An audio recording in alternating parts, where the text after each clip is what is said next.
The concept of God's will is at the center of our faith. It refers to what God calls us to do with our resources, time, and talents. It's based on our faith that God's path for us is true. We trust that Father knows best. I can't tell you how many times my own compass sent me off in the wrong direction and how letting go and letting God led me to the place just right. To borrow a lyric from Aaron Copland's Simple Gifts. It can be surprising to realize what our gifts really are and what makes us content.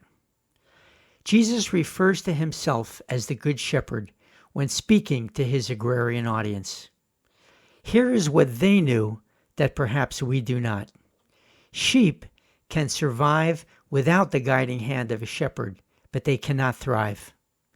They need to be directed to good pasture and must be moved to a new one after they've exhausted the nutrients in the current field. They cannot thrive on their own. Neither can we.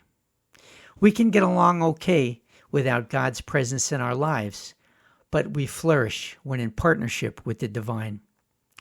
Discerning God's will for us takes practice and intention.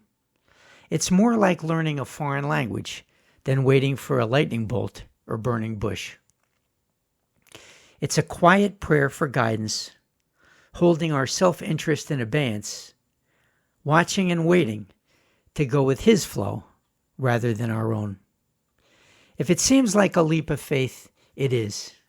But our faith teaches that God equips us to take on whatever he asks. Fear not, for I am with you. From Isaiah 41 is one of my favorite Bible verses and themes. The Bible is filled with God's guidance, like a reliable map, and tells of many unlikely heroes who do miraculous things with God's direction. Moses, a man insecure about his abilities, is chosen to lead the Israelites out of Egypt. His initial response to God's command is, "Who am I that I should go to Pharaoh and that I should bring the children of Israel out of Egypt?" Exodus 3. After persistent encouragement from God, Moses still questions. He asks, "What if they do not believe me or listen to me and say the Lord did not appear to you?"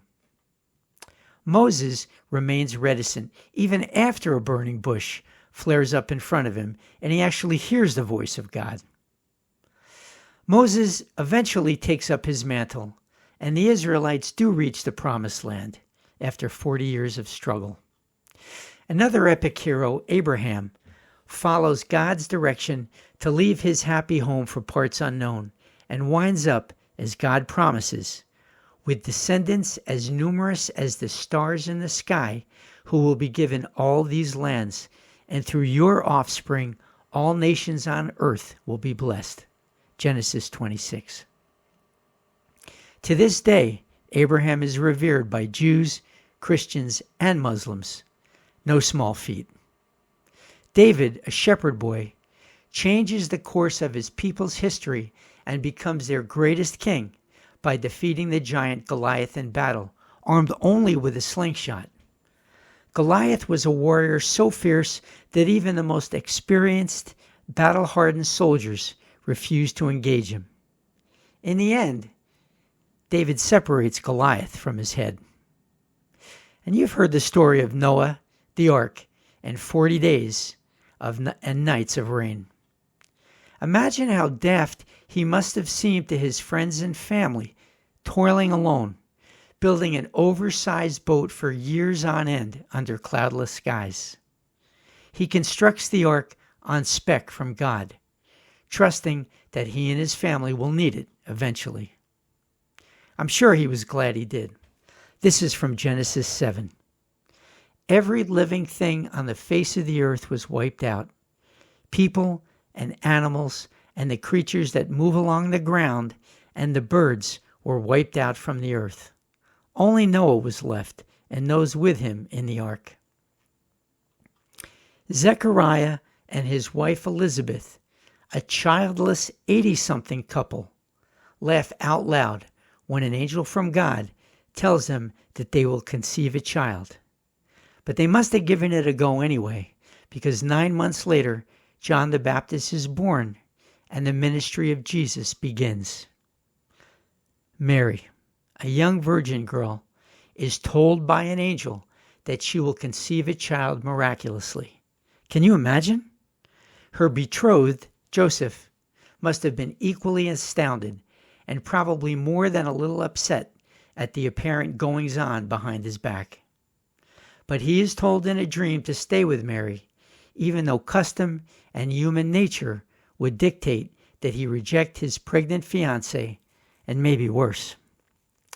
Mary bears the child, Jesus, and Joseph stands by her and his infant son.